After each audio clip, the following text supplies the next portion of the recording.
Hello, everybody. Arcakhan here. Today we've got a special program. We're honored to have with us Weyland, the founder of the corporation, one of the biggest organizations in Star Citizen, of which I'm also a proud member and have been since 2017. We'll dive into how he built the corporation from the ground up and hear all about his experiences at CitizenCon this year in Manchester. You won't want to miss this one. Let's roll the intro and get to it.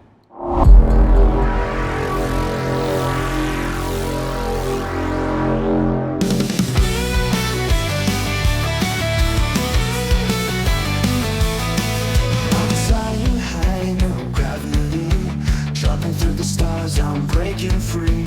Frontiers calling, there's no end in sight. Chasing dreams in the endless night.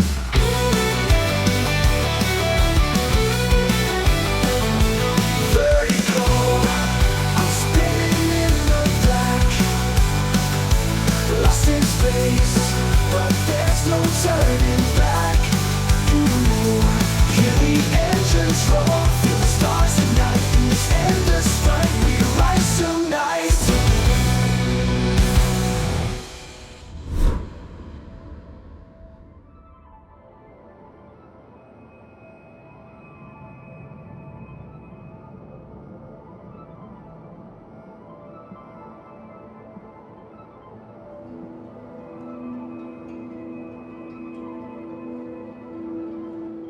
Weyland, thank you so much for doing this. Appreciate it. Yeah, you're welcome. Can you tell us a bit about your background and how you first got involved with Star Citizen? I think the first time I heard about it was through a friend who showed me his hangar. And I think it was an Avenger Titan that I saw. That was the first ship. The first ship, wow. Yeah, after that I was hooked. Did you ever play Wing Commander? Yeah, That was amazing, wasn't it? definitely. Yeah. Well, what inspired you to found the corporation, and what is the vision going forward? I came from World of Warcraft, which I played several decades, I think. Me too, yeah. Pretty early on, I decided to create my own organization because I really didn't want to end up in something that over the long run may be not aligned with my own play style, which is Right. a bit more relaxed, I guess. I mean, when you played World of Warcraft competitively in certain guilds, then it could have become quite life changing in a way, because you had to farm during the week, and then on the weekends you were supposed to join all the raids, and there was really no spare time, and I really didn't want to have that in my organization. So I still leave the option, of course, people who want to be really achievers and completionists and everything, that's perfectly fine. But at the same time, I would never pick people because they couldn't attend a raid or something. So that's really important. The corporation is one of the largest orgs in the game. We have quite a diverse community. What's the key to keeping members engaged and aligned with your vision? Yeah, that's also a good question. Usually, I mean, you have to set a certain standard that is really important, and then just lead by example, I guess. Yes. If, you have to keep to your own rules and Sure. don't become asshole to people. Exactly. So yeah, I think at this stage, at least, the corporation, and just like many other organizations, of course, thrive on the meta side of things. That would be Discord chats, for example, voice chats, and not so much in-game. But this could be a topic for later, what we saw during CitizenCon, where these things hopefully get pulled a bit back into the game. So yeah, you always have to keep in mind that the game is still in alpha. It's not even beta. So that means that many people join organizations, and then once they realize, there's not no persistence, and I can't really start grinding or do all these nice things that I saw in the video that Chris Roberts showed, then they leave again, but they check in regularly. And this is also a kind of retention that is important, that people who left feel like, okay, when I'm ready and when the game is ready, then I will be back. And the guys I got to know at the Corp are quite nice, and so I will probably align with them. So that is also important, that people don't leave out of anger or something, but they just leave because there's, for them at least, not much to do. But then, as you see in our Discord, there's always something to do, and the only difference is that most of these events are player driven, that we do most of the content, so to speak. Yes, I could say, since being a member since 2017, when I joined Star Citizen as well as the corporation, that it's a very open and friendly atmosphere for people. So it's been great for me. So I've enjoyed it a lot. How do you navigate the in-game politics and alliances with other large organizations? Is diplomacy a significant part of leadership in Star Citizen? Yeah, I would say that is probably one of the largest parts later on. Currently, you will hear from many organizations that it is too early to do alliances. Yeah. Because in my opinion, they are in a way waiting how the power structures will develop, and you don't want to align yourself too early with people you don't really played with a lot. And I think back at World of Warcraft, we had one clan. Those were clans, not organizations. We had one clan which we played with every week, and they were part of our raids. Partly, 1/3 of these guys were from a completely different organization. So you could say that is an alliance in a way.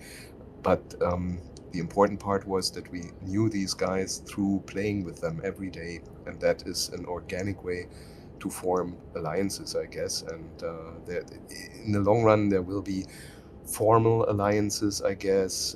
If you look at EVE Online, there's a lot of shady stuff happening in these alliances. So some people try to exploit larger groups, or Were you Horde or Alliance? Horde, actually. Horde, yeah. I had a skeleton warlock. Oh, wow. That's so cool. Yes. Yeah, they were really serious at that time. Yeah, I had a priest healer initially, and then after I had a warrior and then a hunter, and the world of having alts was a big thing for me. I love to try. Yeah. Jumping into CitizenCon, which is quite amazing this year, I watched the whole thing. And how was your experience attending the event in person? Yeah, fantastic. I can always recommend everyone who even remotely thinks about going, don't think too much, just go. Because this is the one time of the year, besides the bar citizens, which are also fantastic, but this is really the place and time where everybody comes, and you can meet people you've seen online. I usually use that to really talk with the other guild leaders that I meet, which is also fantastic, because when talking about alliances, it's really important to actually know someone. And I'm not saying that you can get to know someone by spending 2 days with him, a few hours. Right. That's not possible. But at the same time, you get a face to the person, and then this is a huge difference. People don't realize that, because the online world is full of misunderstandings, and especially when you just use text chat, for example, there's no way to read the intention of the person correctly, and then there can be some misunderstandings. And so true. Meeting someone in real life is different, and so it's really nice. And then, of course, meeting all the people that thankfully came from our organization, that is fantastic. We had one member who came over from Australia, which is Chippy. crazy. Yeah, Chippy. He's a great guy. And Yeah. It was fantastic. These people are really, really nice, and Yeah. that's the fun part. Obviously, many highlights of this event. This was probably the most epic event I think I've ever seen. But What were the highlights for you? Org panel, the social panel. Yeah, so that was definitely one. And then, of course, the base building and space station stuff. That was what I expected already after last year, that Yeah. they would go into that direction. I mean, the space station came a bit as a curveball. People really, I think some people, this is quite interesting because after the event, we had an explosion in applications for membership. And I think people started to realize, oh, endgame content, I want to experience that. And so they're now checking finally for some organizations to join, and I think the other organizations had the same experience, that now after the con there's a huge influx of members becoming really interested in playing with others. That's so great. I'm so happy to hear that because this organization has a lot to offer people. And if this game becomes anything like what they're talking about, it's going to be the ultimate game ever, I think. Did you have any interactions with the development team while you were there? Yes, of course. This is the other really nice thing about the con, and of course, again, the bar citizens, because during the bar citizens, there's also developers present, depending on the studio where they happen. I mean, not every bar citizen has developers, but the official ones, which you can find on the website, which they try to spread all across the globe. So you have one in LA, Frankfurt, probably Montreal as well. I'm not sure. I hope. So everywhere where they have a studio, they definitely do a bar citizen, and then you always have the chance to really sit down with a developer and ask questions that you would usually not get answered so easily, because I mean, everybody who was on Spectrum knows how it goes there. There's little chance that you get a reply, but sometimes you do. But on these events, they're quite open with information, and so of course there's always the caveat of what are they allowed to talk about. But some things, which, for example, the insurance issue, which after CitizenCon was a bit unclear for people. That was a question that people asked, or questions about API, Oh, client yeah. API, things like that, which you usually wouldn't hear so much on the forums. And yeah, this is your chance to ask your questions. And if you're really lucky, you even get a chance to ask Chris Roberts at least one question, because he's always moving from person to person. So, what was your question to him? Yeah, this time it wasn't so much a question. I was just really, because I heard from another developer that they were quite, let's say, annoyed in the back rooms about the crashes. Oh, yeah. And I felt the need to talk to him and tell him that he shouldn't worry about that, because I think he's really a perfectionist in that regard. And so for him, this is always stinging if something happens, but at the same time, it is fantastic that this happens, because then, first of all, this is real. This is not a demo that they tinkered together just for the event. And at the same time, I see it a bit like a good omen, and that maybe just my point of view of these things. But this is how it started. You always have Chris Roberts with his idea, we have to do it live, and then it usually crashes. And I was a bit disappointed last year because there were no crashes, and this time there were two. Was it Rich? I guess went back and recorded an hour and a half without any interruptions after the event too, so people can watch that on the website. So yeah, that's fantastic. How did CitizenCon compare to previous years? This is hard to tell. I mean, they say this was the biggest one yet, but at the same time, I mean, I remember the one in LA, which I also found fantastic. Partly, of course, because we had a booth at that time, which is a completely different experience again. Yes. This time I had a lot of time to talk with people outside of our own booth, because last year I was on booth duty a lot of time. Thanks again to Bain, Medium Computer, all the guys who came by, and I think Shintoki Madness was also there. So these guys really helped with taking some of the pressure that you always have to be at the booth.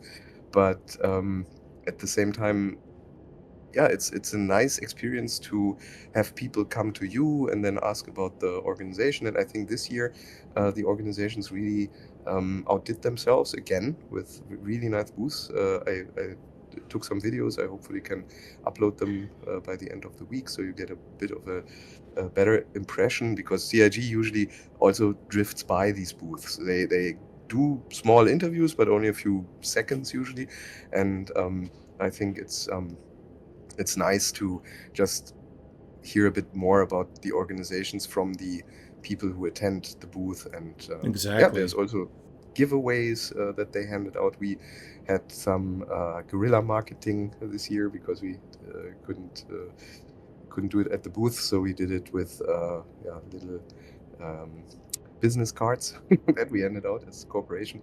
So yeah, it's always fantastic, and it was different this year. It was I wouldn't say it was better. I would just say it was different. And of course, the visual highlight was the Hornet. That was really, I mean, when we saw the floor plan, people already expected that, of course, because it's quite obvious. But to see it then live, I mean, I took photos and it looks like an in-game screenshot. It's really Yeah, well, that was impressive. I mean, it was basically full size, wasn't it? Yeah, a bit smaller, I think. Still, the real, yeah, but it doesn't matter because it was so big. You don't realize that the original is even bigger. Did I hear that there was a Bengal carrier theme around the event? Yes, you could say so. I mean, it was a typical show floor.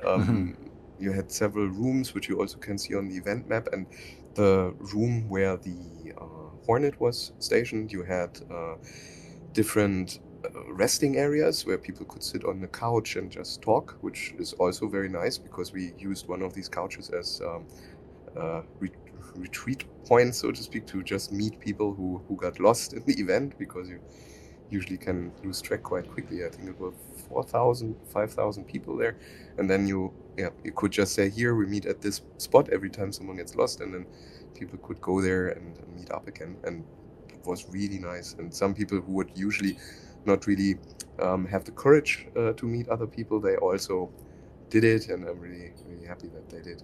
Was there one particular bar citizen that you thought really stood out? Because you were there that week, yeah. that whole week, weren't you? Yeah, the bar citizens at that event were quite crowded, I would have to say, because there was one where the whole street was closed down, and they had like 4 different locations, full of people, of course. I saw pictures of And that. Very cool. It looked like yeah, a very old bar. yeah, many old bars, and I Yeah, think they specifically chose that area for that reason. But yeah. again, there's different types of bar citizens. Usually, I like the smaller ones better, because then it's not so completely it's overkill, basically. But what was nice was that during the bar citizen, I met some Germans from my city, actually, who we usually see at the bar citizens in Berlin. And that they were extremely happy to see me there. And I also was quite excited, because then I didn't even know that they would be there, and so the bar citizen was a good opportunity to meet up. Well, shifting a little bit of a gear here, but how do you see the corporation evolving as Star Citizen continues to develop and release new content as we go forward? I mean, the plan hasn't really changed much.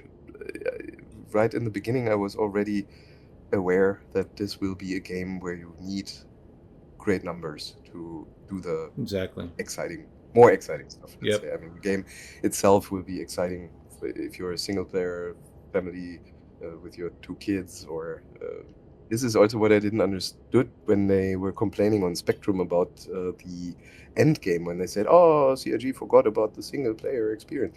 This is not true. There will be a single player experience, and that will be something which is at the same standard and same quality level as the multiplayer experience. And I think just because they add new options for people who really like to do these raid type events, we saw the Sandworm, for example, which was quite surprising. Yeah. Incredible. Yeah, and that is classical raid experience, and I think the way it worked in other MMORPGs is that you can always join these larger guilds, even if you don't want to participate in everything. You can participate in these events, and they will usually be quite happy to get you.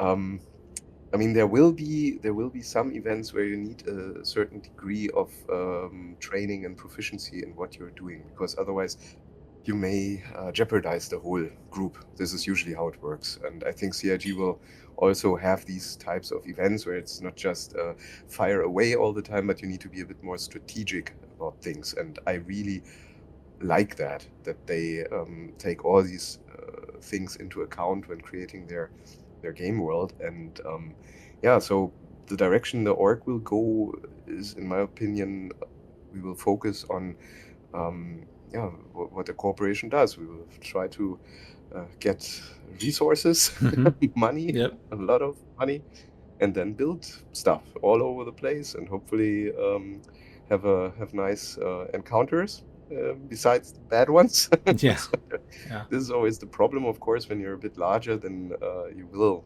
definitely be targeted by people. But at the same time, I think the alliance system is quite nicely done, and we will probably see how things develop, and I'm pretty positive about that. Well, since I've been in the corporation since 2017, one of the highlights has been the training orientation within the org, and you've done a great job really getting a lot of leadership movement involved and engaged with people, that especially new players that are coming in. So that's really stood out for me when I first joined. Yeah. So what role do you think the corporation will play in shaping the game's future, especially with new mechanics like resource management and politics? Quite early to say that, but Yeah.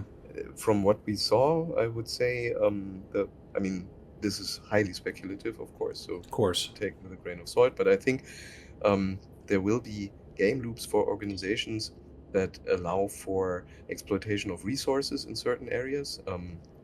Everything will revolve around some sort of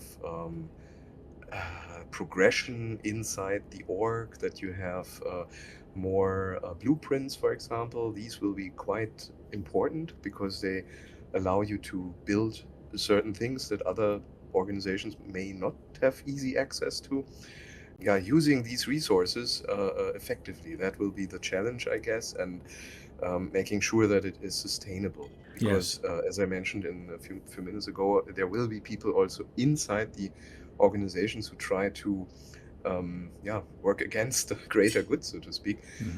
And yeah, this will be an important part of the mitigation, so that we really make sure that not one person can shut down everything. Funny enough, I was talking with Benoit Bonjour, I think is the name, if I correctly Yes, pronounce it. Benoit. Uh-huh. And he was talking exactly about the issue of a few people completely destroying an outpost, for example, because because everything is physicalized in Star Citizen. What you could do is you have one guy, like the janitor, so to speak, who's responsible for exchanging the fuses for the defense shield, for example. And if that guy decides, together with a group of friends, to just shut down the shields from inside, someone else could just fly by with a Moab and then destroy everything. Just So wipe it out. Yeah. yeah, and I was putting that forward, and he was saying it will not be as easy as that. So that is quite a good thing. And he said there may be, for example, he used the shield example. There will be different stations that have to be operated at the same time to do certain things. Well, folks, that's the conclusion of part 1 of our interview with Weyland of the corporation. Keep an eye out for part 2, which will be coming very soon, hopefully within a day or two. Please like, share, and subscribe this video, and we will see you on the next one.